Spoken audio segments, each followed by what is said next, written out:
Hey guys, SoCal Val here. You are listening to the Hitting the Turnbuckle podcast.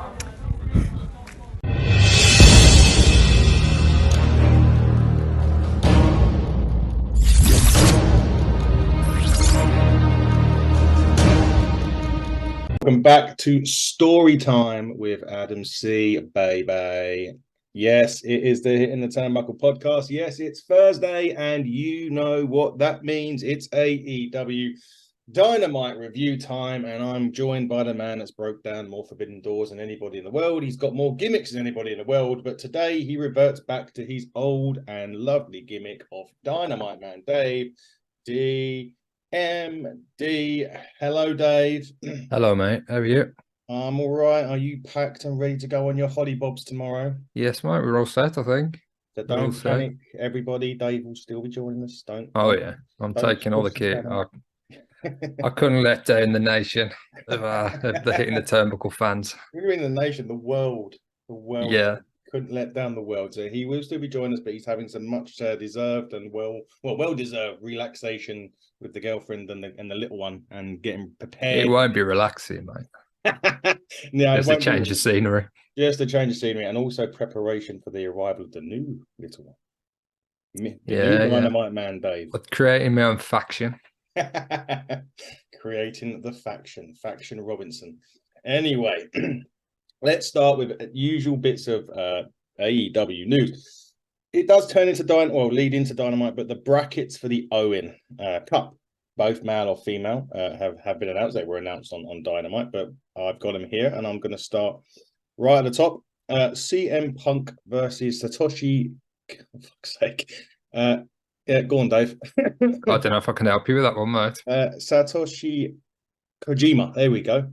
Oh, Kojima. Yeah, isn't that match happening at Forbidden Door? You've taken the word right out of my mouth. Oh, sorry. So we're going to lead on to that, saying, interesting enough, this match is taking place at Forbidden Door.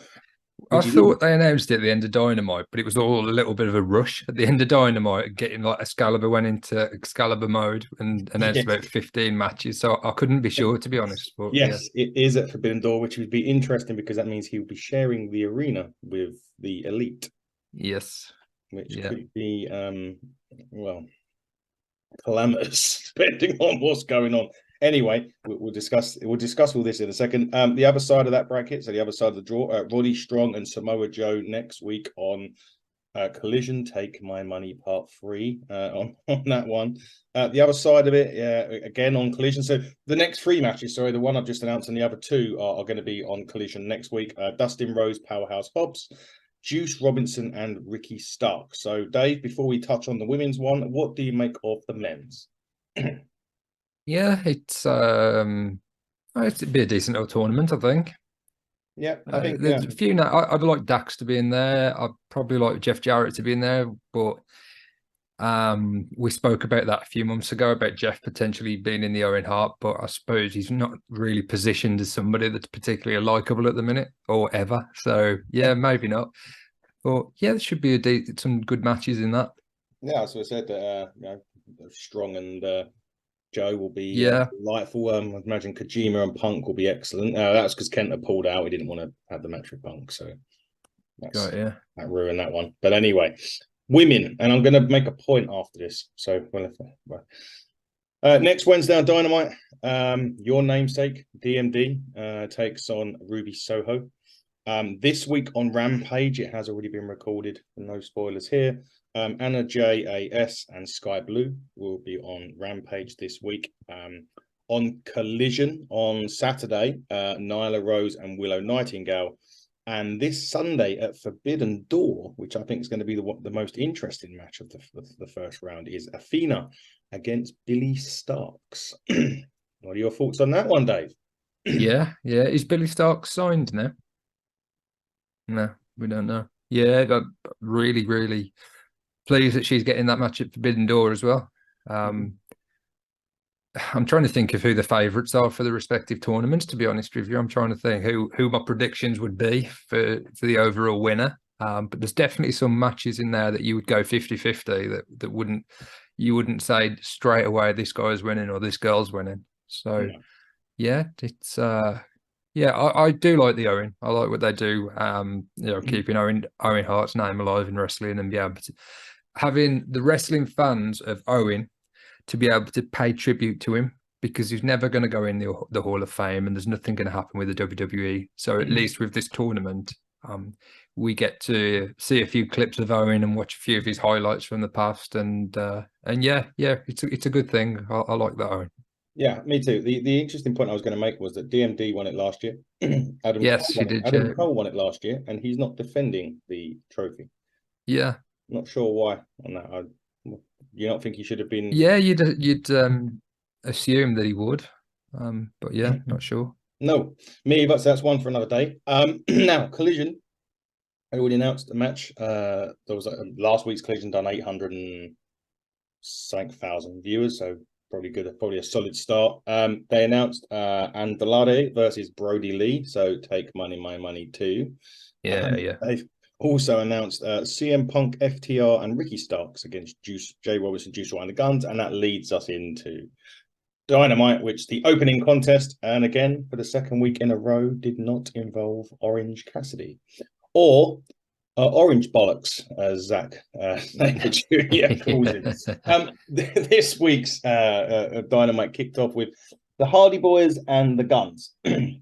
So the Guns challenged the Hardy Boys last week. They accepted on Rampage, and they had a match. I think it was just run. My view is it was just a run of the mill tag.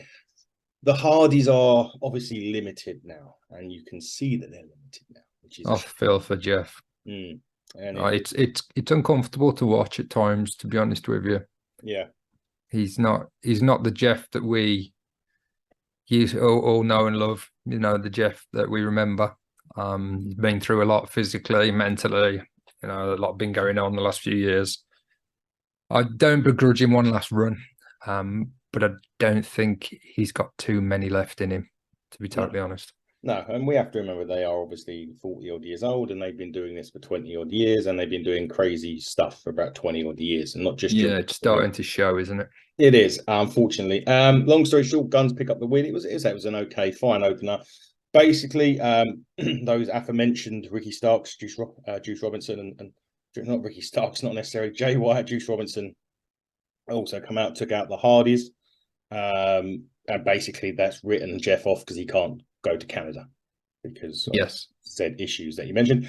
Long story short, and then there was a brawl between FTR, Ricky Starks, and Punk, and that set up the match really between the Guns, Juice, and Jay. So I imagine, Dave, you kind of probably in agreement with the opening contest, but at least that's put a good main event on Collision on Saturday.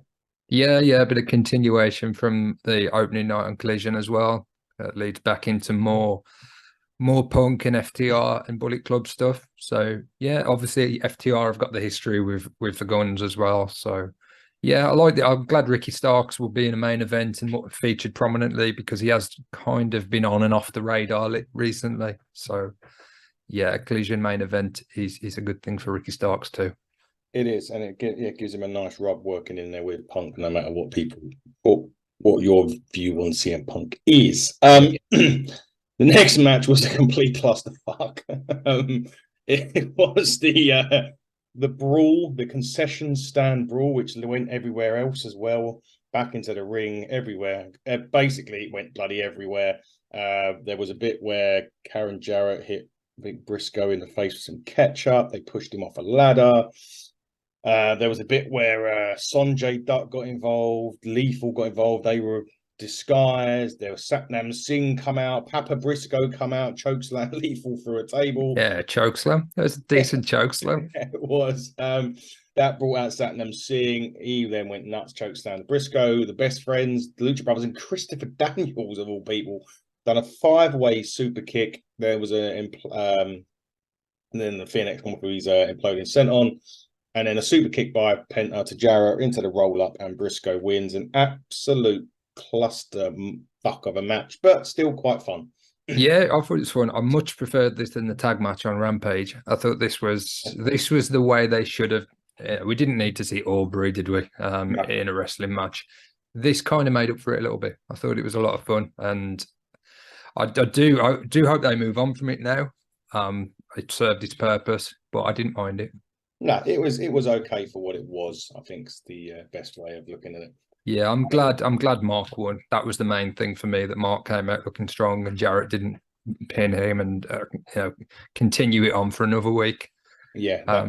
Interesting to see what Mark's going to do moving forward, because he's a great wrestler. And I've seen bits of the Briscoes over the years, the tag team stuff, but can't really remember seeing much of Mark on his own. I know he has, and he's faced Jay in the past. But yeah, he's a pretty well-rounded performer, to be honest. I'm really enjoying some of his singles matches. Yeah, it'll be good to see what happens with Mr. Briscoe. As you say, hopefully they'll move on to something a little bit more appetizing for him. And we know we know he won't do a tag, so it's either singles or six or trios, as they call it. Cut to the BCC. They challenged the Elite again for 5-on-5, and Danielson was going to call out Okada later on in the evening, which he did, and we'll get into that. Now, after that, we moved on to Chris Jericho, Sammy Guevara, and Minoru Suzuki, and that's another song that you can sing, for at least the chorus of Suzuki's song. You can sing against three guys that I hadn't seen Action Andretti since he beat Chris Jericho. I know he had a couple of appearances on Rampage, Darius Martin and AR Fox. I actually thought this match was really good. Kind of surprised. Was it a surprise? Maybe. It may have been a bit of a surprise. The match was actually really good. They still exposed a little bit of Sammy and Jericho not quite getting on. But in the end, they got the win. Obviously, Jericho got the win with the Lion Tamer. There was a Suzuki bomb, I think it was, or a Gotch-style power driver. Really entertaining match. Jericho basically then calls out Sting and Darby, which they appear. And then Jericho basically says, well, look, I'm challenging you to a 6-man at Forbidden Door. They agree, and they said that there's people around that don't like you in a lot of places, and we're going to tell you who that is on Collision. Do you have any idea, Dave, who this is? Not really at the minute. Somebody that hates Jericho. That doesn't really narrow it down, does it? No, not at the minute. Anyway, who would you like it to be? Is the easier question to answer. Really don't know. It's got to be someone from Japan, surely. It's not going to be American, surely. Yeah, you would say so. Who did he go for he went for Omega, didn't he, in Japan, didn't he? Did he go for Omega? I can't remember. He was yeah. Dean Malenko. Wow, that would be a throwback. Yeah. Anyway, your thoughts on the actual match itself? Yeah, better than I thought. I wasn't overly when they kind of announced it, when they were coming down the ring, I thought, I'm not sure how this is going to work, but they actually had a really good match. AR Fox is phenomenal. Yes. I'd like him to have more of a singles run and learn more about him and his character, because we just see him doing all the impressive moves and stuff. But I'd like to actually see him in a bit of a program with somebody so that we can see a bit more from him. Yeah, me too. I think we don't know anything about him. We never hear him speak or anything. He just comes out, has a great match, and then we don't see him again until a few weeks later. So yeah, I'd definitely like to see him in a program with somebody. Yeah, me too, for sure. They go to the back and they start this blind eliminator tag. Now, for those of you old enough like me and Dave, you remember WCW used to do something called Lethal Lottery, which basically meant your enemies are your friends. You're tagging against whoever they pick. And they'd done the little roulette thing, or rolled the fucking balls around the ring. Shivani picked out one, RJ City picked out one, and they left it at that. Come to the ring, Adam Cole and MJF had another promo off, so to speak. Adam Cole was basically saying that he wants his rematch. MJF was saying no. Tanahashi, there we go. That's the man. Yeah, him. He come on the screen and basically challenged MJF again. MJF said no again. Adam Cole basically made MJF agree to the match. Just before that, Tony Schiavone was saying, "Hey guys," and they both went, "Shut up, Schiavone." But they announced that basically those two are also going to be a tag team in the Blind Eliminator tournament. Where the hell are they going with this? I'm not sure, but I don't mind it. I think it's going to be really entertaining, and it's ultimately going to get to the point that we want it to in terms of another match between the two of them. So if this is a way of extending it and a creative way of doing so, then I'm all for it. Yes, me too. I think it's going to be it is going to be very much a bit of fun, that one. And be interested to see the other teams in it. I think they only done one on Dynamite this week, that I'm aware of anyway. So we will see the other who the other partners are. The next match for me was probably match of the night. It was Orange Cassidy and Shibata versus Shibata. You got that one, mate? Yeah. I got that one. Yep. Look at that. Against Zack Sabre Jr. and Daniel Garcia. I mentioned it earlier on. Most of the match was Zack calling orange bollocks, which I... Oh, it's so funny. And I don't think he means to be. But No, it's probably just his accent and the way it comes out. Yeah. This was absolutely brilliant. It was four guys, and even Orange Cassidy, even with the comic stuff, these guys, when they go at it, they went at it, and it was an absolute fantastic match. At the end, Orange went for the orange punch, but he missed and hit Shibata. And then Zack Sabre Jr. grabbed the leg block as Garcia rolled up Shibata for the win. After that, they announced that these four are going for the fatal four-way for the international title at Forbidden Door, which leads me to my next question, Dave. Is this the match that Orange Cassidy loses the title? I don't think so. I don't think I was really glad that they made the match. If they'd have made it for the pure title, I think there'd have been a bit more suspense as to who might win. Yeah. I don't know. Maybe it's time for Orange to drop the belt. It's going to be a great match, whatever happens. I was really excited when they announced that this was going to be the match for Sunday. It's going to be a great match. Maybe even the match of the card. I know we've got the big matches, but we expect them to be good. We expect Okada and Danielson to be an absolute banger.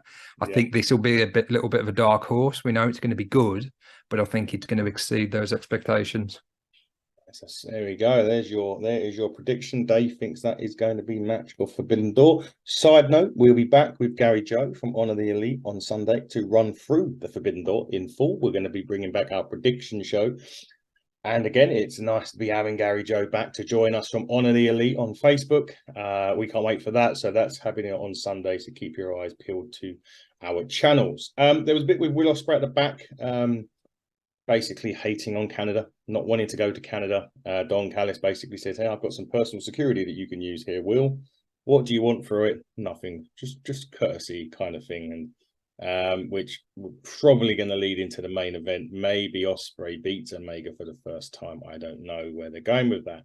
I suppose the main event of the show, because it doesn't finish with a match this week, was the TBS Championship match, Chris Statlander, Taya Valkyrie. It was a bit awkward at the start, but it got better as it went along, thankfully. Obviously, as everyone knows here, that Statlander continues and hits the Wednesday Night Fever to get the win. I don't know with this at the minute. I'm struggling to... I don't know. Maybe it's because Cargill had it for so long, and it's trying to put this title into a feud with someone that works well with Statlander. Yeah. I don't think Valkyrie is the one either to work with Statlander on this, because a long program going forward. No, I like that she's kind of transitioned to heel now, or like well on the way anyway. Yeah. I think that's better for her character. That I think that suits her much better than trying to smile and dance and wave at the crowd. I just didn't think that was a good fit for her. So yeah, I'm pleased that Taya is moving in that direction. In terms of the match, I agree. It did start off a little bit awkward, and it got better as it went on. So I didn't mind it. Great finish. It probably went around the right time that it should have as well. Yeah, it's a difficult one because, as you say, Jade held it for so long. You kind of still consider it her title to a degree. Yeah. So it's going to take a while for Statlander to really make it her own. But we need to be seeing that belt defended on Dynamite every week on TBS, and we need the TNT title being defended more often than not every week on Collision. So, and Jade wasn't doing that, was she? She didn't have weekly defenses. Rampage, wasn't it? Near enough. Now and again, wasn't it? It wasn't every week. It was on Rampage, which was the TNT show as well. So now I didn't really understand that. But now Statlander's got it.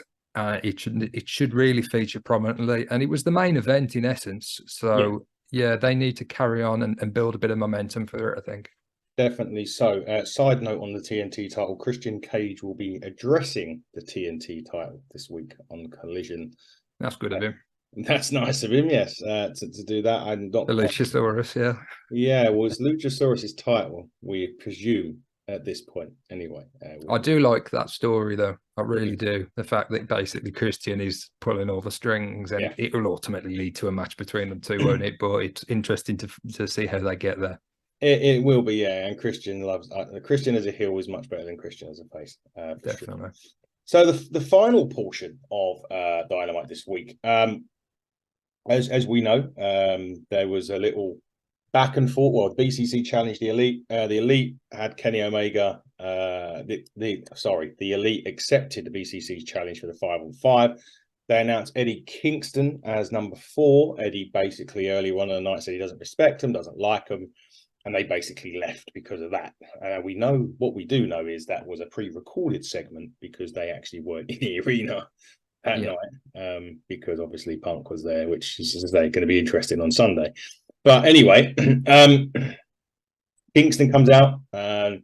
He's going to announce the 5th partner. Though he sort of mentioned about Moxley, and he basically said that he can't stand Claudio Castagnoli. Moxley comes out. They square up, and Moxley said, "If they stand in front of you," he sort of mentioned that if you stand behind them or you stand with them, you're together. But if you stand in front of you, you'll destroy them. Kingston tells Moxley to say it, whatever that is, but he didn't. Basically, Kingston said he's got no more time for this. The 5th member of the team is Tomohiro Ishii. And as Ishii is walking out, BCC jump on Kingston as Danielson calls out Okada. And just as he goes to kick the head off of Ishii, the coin drop as it happens, and Okada comes out, and Danielson sort of kind of gets out of the ring as a bit with you. Danielson tries to come back in and have a face off. And that's basically how Dynamite ends this week. Dave, your thoughts on that last segment? I loved it. It was chaotic. It was entertaining. It sets up a lot of things moving forward. The dynamic between Jon Moxley and Eddie Kingston. So Jon Moxley said under his breath, "It's always the same." And so Eddie was going, what is, say it. So yeah, that is fascinating in itself, what happens between those two. I'm really, really looking forward to Forbidden Door on Sunday. I'm probably looking forward to Forbidden Door more than I was looking forward to Double or Nothing. I think there's going to be so much quality wrestling on show. I'm glad they've integrated them into the storylines in the past couple of weeks. My only criticism is that it seems a bit rushed, but at the same time, you have to understand the logistics involved. And obviously, the New Japan guys are over in the lead up to the pay-per-view. They're not going to be back and forth for 4, 5, 6 weeks prior to it. So I think they've done a pretty good job overall in setting up some really intriguing matches. And Ishii, I don't know if anybody was expecting something different. I wasn't 100%. I wasn't expecting Ibushi for this. No, because of the New Japan and that being up in the air. And yeah, so I do still think we see Ibushi at some stage in AEW, but I wasn't expecting it for this. Does he come out at the end of Omega Ospreay? It just depends if it's all down to whether he's on good terms again with New Japan.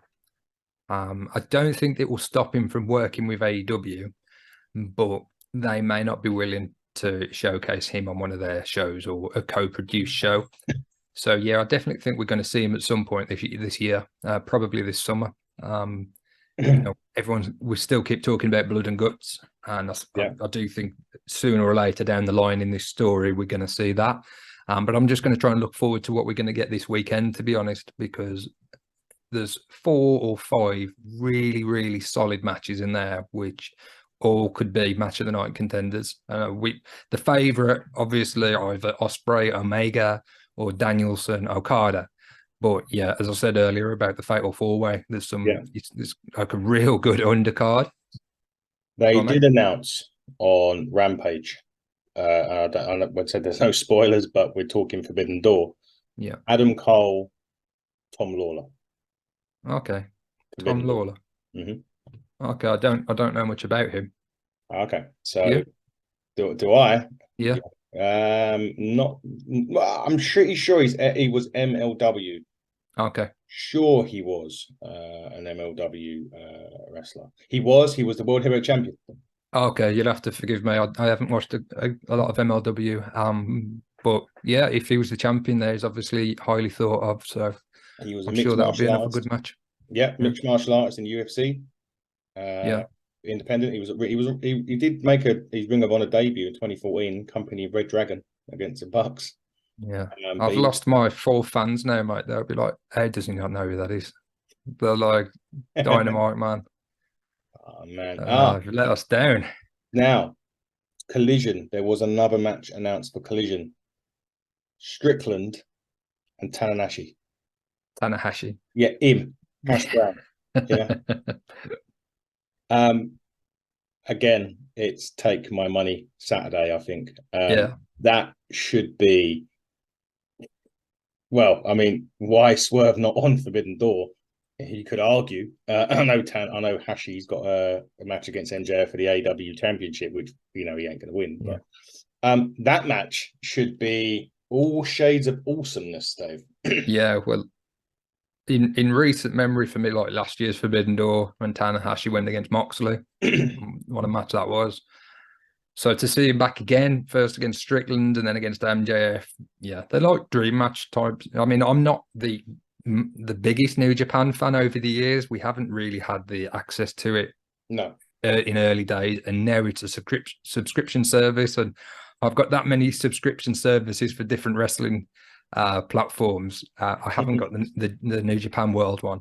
But everything that I've seen from Tanahashi has been sensational. All the YouTube videos I watch and the highlights that I see, he's the ace, isn't he? So to see him up against one of my favourites in Swerve Strickland at Collision, that's something I'm really excited for.